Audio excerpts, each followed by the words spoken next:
N Prashant IAS എതിരായ കുറ്റങ്ങൾ എണ്ണിപ്പറഞ്ഞ് chief സെക്രട്ടറിയുടെ ചാർജ് മെമ്മോ. സസ്പെൻഷന് ശേഷവും എൻ പ്രശാന്ത് അച്ചടക്ക ലംഘനം തുടരുകയാണെന്ന് വിമർശനം. ജയതിലകനെയും കെ ഗോപാലകൃഷ്ണനെയും വിമർശിച്ചതിലൂടെ IAS ഉദ്യോഗസ്ഥരെ ആകെ അപമാനിച്ചുവെന്നാണ് ചാർജ് മെമ്മോയിൽ പറയുന്നത്. സർക്കാർ പരസ്യം പങ്കുവച്ചതടക്കം കുറ്റമാണെന്നും മെമ്മോയിൽ പരാമർശിക്കുന്നുണ്ട്. ചാർജ് മെമ്മോയുടെ പകർപ്പ് 24 ലഭിച്ചു. ഷഫീദ് റാവുത്തർ വിശദാംശങ്ങളുമായി ഇപ്പോൾ ചേരുന്നുണ്ട് തിരുവനന്തപുരത്ത് നിന്ന്. ഷഫീദ്, എന്തൊക്കെ കാര്യങ്ങൾ ചൂണ്ടിക്കാണിക്കുന്നു ഈ ചാർജ് മെമ്മോയിൽ? ഉന്മേഷ, നമുക്കറിയാവുന്ന പോലെ തന്നെ ഈ വിഷയത്തിന് തുടക്കം ഉന്നതിയുമായി ബന്ധപ്പെട്ട ഫയൽ വിവാദമായിരുന്നു. അതിനുശേഷം additional chief secretary Jayatilaka, K Gopalakrishna IAS എന്നിവർക്കെതിരെ ഫേസ്ബുക്കിലൂടെ അടക്കം എൻ പ്രശാന്ത് നടത്തിയ പരാമർശങ്ങൾ അതിനെ ചൂണ്ടിക്കാണിച്ചുകൊണ്ടാണ് ഇപ്പോൾ ഈ ചാർജ് മെമ്മോ നൽകിയിരിക്കുന്നത്. ഫേസ്ബുക്ക് പോസ്റ്റുകൾക്ക് പുറമെ അതിലുപയോഗിച്ചിരിക്കുന്ന കമന്റുകൾ ഉൾപ്പെടെ ഈ ചാർജ് മെമ്മോയിൽ ഉൾപ്പെടുത്തിയിട്ടുണ്ട്. അതായത് ജയതിലകനെതിരെയും കെ ഗോപാലകൃഷ്ണനെതിരെയും അധിക്ഷേപ പരാമർശങ്ങൾ നടത്തി എന്നുള്ളതാണ് ഈ ചാർജ് മെമ്മോയിലെ പ്രധാനപ്പെട്ട ഒരു കുറ്റം. അതിനുശേഷം പറയുന്ന മറ്റൊരു കാര്യം, സസ്പെൻഷൻ നടപടിക്ക് ശേഷവും ഈ ആരോപണങ്ങൾ തുടർന്നു. ജയതിലകനെതിരായിട്ടുള്ള ആരോപണങ്ങൾ തുടർന്നു. ഇത് സർക്കാരിന്റെ പ്രതിച്ഛായക്കടക്കം വലിയ പ്രശ്നമുണ്ടാക്കി, സർക്കാർ നയങ്ങൾക്ക് പ്രശ്നമുണ്ടാക്കി. അതിനൊക്കെ അപ്പുറത്തേക്ക് IAS കോഡ് ഓഫ് കണ്ടക്ടിന്റെ വയലേഷനാണ് ഇത്തരം കാര്യങ്ങൾ എന്നുള്ളത് കൂടി ഇതുമായി ബന്ധപ്പെട്ട് പറയുന്നുണ്ട്. ഏതാണ്ട് 5ഓളം കുറ്റങ്ങളാണ് ഈ ചാർജ് മെമ്മോയിൽ പറയുന്നതിൽ. ഡേറ്റഡ് ആണ് കാര്യങ്ങൾ, അതായത് ഡേറ്റ് ഉൾപ്പെടെ, ഫേസ്ബുക്ക് പോസ്റ്റ് ഇട്ട ഡേറ്റ് ഉൾപ്പെടെയുള്ള കാര്യങ്ങൾ ചീഫ് സെക്രട്ടറി കൈമാറിയ റിപ്പോർട്ടിൽ ചൂണ്ടിക്കാണിക്കുന്നുണ്ട്. മറ്റൊരു പ്രധാനപ്പെട്ട കാര്യം, സംസ്ഥാന സർക്കാർ അല്ലെങ്കിൽ സർക്കാർ മിഷനറി ഇതിനെതിരെ ഇതിന്റെ പ്രതിച്ഛായയ്ക്ക് ഡാമേജ് ഉണ്ടാക്കുന്ന പ്രവർത്തനങ്ങൾ അത് എൻ പ്രശാന്തിന്റെ ഭാഗത്ത് നിന്ന് ഉണ്ടായി എന്നുള്ളൊരു ആരോപണം കൂടി ഇതുമായി ബന്ധപ്പെട്ട ചീഫ് സെക്രട്ടറി ഇതിൽ ഉൾപ്പെടുത്തിയിട്ടുണ്ട് എന്നുള്ളത് ഏറ്റവും പ്രധാനപ്പെട്ട കാര്യം. ഒടുവിൽ ഏതാണ്ട് 10ഓളം കുറ്റങ്ങൾ അത് കൺക്ലൂഡ് ചെയ്തുകൊണ്ടാണ് ആ ചാർജ് മെമ്മോ അവസാനിപ്പിക്കുന്നത് തന്നെ.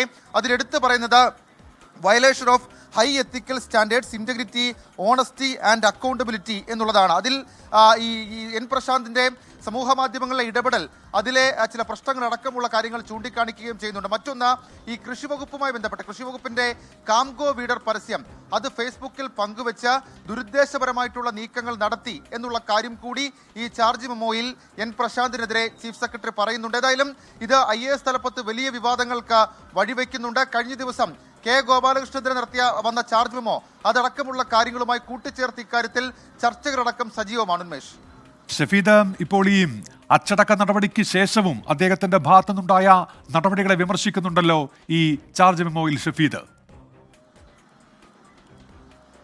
അതിലേറ്റവും പ്രധാനപ്പെട്ട കാര്യം അച്ചടക്ക നടപടി, അതായത് സസ്പെൻഷന് ശേഷം മാധ്യമങ്ങൾക്ക് അഭിമുഖം നൽകി അതുവഴിയും ജയതിലക, കെ ഗോപാലകൃഷ്ണൻ തുടങ്ങിയവർക്കെതിരെ അധിക്ഷേപങ്ങളും ആരോപണങ്ങളും തുടർന്നു എന്നുള്ളതാണ് ചാർജ് മെമ്മോയിലെ പ്രധാനപ്പെട്ട കാര്യം. അതിൽ മാധ്യമങ്ങളുടെ പേരടക്കമുള്ള കാര്യങ്ങൾ എടുത്തു പറയുന്നുണ്ട്. ഏതൊക്കെ മാധ്യമങ്ങളാണ് എന്നുള്ള കാര്യവും ഇത് ഈ ചാർജ് മെമ്മോയിൽ പറയുന്നുണ്ട്.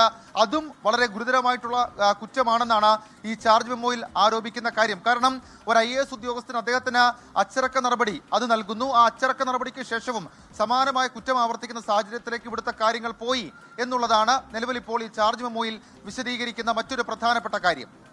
ഷഫീദ്, ഇനിയും അടുത്ത നടപടി എന്താണ്? ഈ വിശദീകരണം കൂടി കേട്ട ശേഷം അതിനുശേഷം ഒരു നടപടിയിലേക്ക് എന്നുള്ളതാണോ ഇനിയുള്ള ആ സർക്കാരിന്റെ നിലപാട്? എൻ പ്രശാന്തിനെതിരെ കടുത്ത നടപടി വേണ്ടതില്ല എന്നുള്ളതായിരുന്നു സർക്കാരിന്റെ മുൻ നിലപാട്. ഏതായാലും ഈ ഘട്ടത്തിൽ ആ നിലപാടിന് മാറ്റമുണ്ടോ എന്നുള്ള കാര്യം നമുക്കറിയില്ല. മാത്രവുമല്ല, ഈ വിഷയം അത് സംസ്ഥാന സർക്കാരിനെ സംബന്ധിച്ച വലിയ പ്രശ്നമുണ്ടാക്കി. കെ ഗോപാലകൃഷ്ണൻ, എൻ പ്രശാന്ത് തുടങ്ങിയവരുമായി ബന്ധപ്പെട്ട് ഉയർന്നു വന്ന വിവാദങ്ങൾ സംസ്ഥാന സർക്കാരിനെ സംബന്ധിച്ച IAS ഉദ്യോഗസ്ഥരുടെ ക്രെഡിബിലിറ്റി അടക്കം ബാധിക്കുന്ന തരത്തിലേക്ക് ചില പ്രതിച്ഛായ ഉണ്ടാക്കി എന്നുള്ള വിലയിരുത്തൽ സംസ്ഥാന സർക്കാരിനും CPM-നും ഉണ്ട്. അതുകൊണ്ടാണ് കെ ഗോപാലകൃഷ്ണനെതിരെ കടുത്തൊരു വിമർശനം CPM സംസ്ഥാന സെക്രട്ടറി MV ഗോവിന്ദൻ ഒരു പൊതുസമ്മേളനത്തിൽ തന്നെ നടത്തിയത് എന്നുള്ളതും ഏറ്റവും ശ്രദ്ധേയമായിട്ടുള്ള കാര്യം. ഏതായാലും ഈ വിഷയത്തിൽ നമ്മൾ 2 പ്രധാനപ്പെട്ട നീക്കങ്ങൾ സംസ്ഥാന സർക്കാരിന്റെ ഭാഗത്ത് നിന്ന് പ്രതീക്ഷിക്കുന്നു. ഒന്ന്, ചാർജ് മെമ്മോയ്ക്ക് ശേഷം എൻ പ്രശാന്ത് വിശദീകരണം നൽകണം. ആ വിശദീകരണാനന്തരം എന്താണ് സംസ്ഥാന സർക്കാർ എടുക്കുന്ന നിലപാട്? 2, കെ ഗോപാലകൃഷ്ണനും സമാനമായ രീതിയിൽ ഒരു ചാർജ് മെമ്മോ നൽകിയിട്ടുണ്ട്. ഇന്നലെ പോലീസ് റിപ്പോർട്ട്, കെ ഗോപാലകൃഷ്ണനെതിരെയുള്ള പോലീസ് റിപ്പോർട്ട് ഉൾപ്പെടെയുള്ള കാര്യങ്ങൾ പുറത്തു വരികയും അദ്ദേഹം പറഞ്ഞതിൽ പല പ്രശ്നങ്ങളുണ്ട് എന്നുള്ള കാര്യം പുറത്തു വരികയും ചെയ്തിട്ടുണ്ട്. ഈ 2 കാര്യങ്ങളിലും സംസ്ഥാന സർക്കാരിന്റെ തുടർ നിലപാട് അത് ആലോചിച്ച ശേഷം സംസ്ഥാന സർക്കാരിന്റെ തലപ്പത്ത് നിന്ന് തീരുമാനം പുറത്തേക്ക് വരും.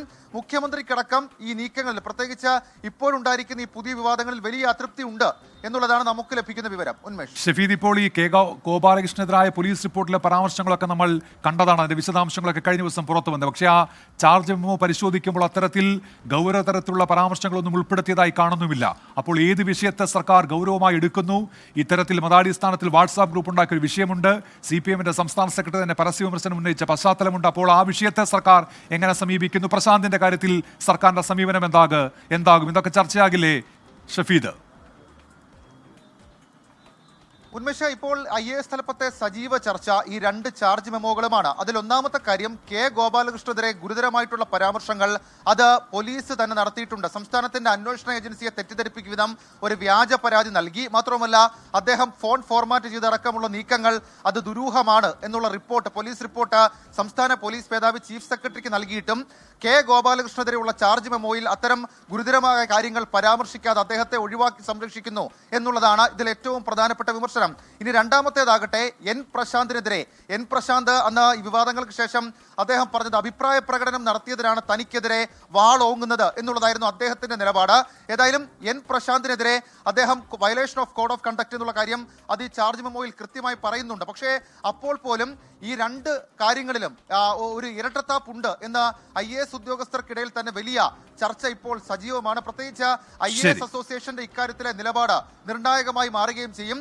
കെ ഗോപാലകൃഷ്ണൻ ഇതിന് ഗുരുതരമായ കണ്ടെത്തലുകൾ ഉണ്ടായിട്ടും പോലീസ് റിപ്പോർട്ട് ഉണ്ടായിട്ടും അദ്ദേഹത്തിനെതിരെ നൽകിയ ചാർജ് മെമ്മോയിൽ വളരെ ദുർബലമായിട്ടുള്ള കാര്യങ്ങൾ ഉൾപ്പെടുത്തുകയും എൻ പ്രശാന്തിനെതിരെ കടുത്ത വിമർശനങ്ങൾ അത് ചാർജ് മെമ്മോയിൽ ഉൾപ്പെടുത്തുകയും ചെയ്തത് ഇരട്ടത്താപ്പാണ്, ഇരട്ട നീതിയാണെന്ന് ഉന്നത IAS ഉദ്യോഗസ്ഥർക്ക് പോലും അഭിപ്രായമുണ്ട്. ഇക്കാര്യത്തിൽ സർക്കാരിന്റെ നിലപാട് നിർണായകമാകും. IAS ഓഫീസേഴ്സ് അസോസിയേഷന്റെ നിലപാട് ഉൾപ്പെടെയുള്ള കാര്യങ്ങൾ ഒരുപക്ഷെ സർക്കാർ ഈ അന്തിമ തീരുമാനത്തിലേക്ക് കടക്കും മുൻപ് കേട്ടേക്കും എന്നുള്ള സൂചനകൾ കൂടി ഈ ഘട്ടത്തിൽ പുറത്തു വരുന്നുണ്ട്. ഏതായാലും സംസ്ഥാന സർക്കാരിനെ സംബന്ധിച്ച് സംസ്ഥാന സർക്കാരിന്റെ ബ്യൂറോക്രസിയിലെ ഏറ്റവും പ്രധാനപ്പെട്ട ഭാഗമായ IAS ഉദ്യോഗസ്ഥർ അവരുമായി ബന്ധപ്പെട്ട് ഉയർന്ന വിവാദങ്ങളിൽ സർക്കാർ എന്ത് നിലപാടെടുക്കും എന്നുള്ളതാണ് ഇനി ആകാംക്ഷ. ഉന്മേഷ്.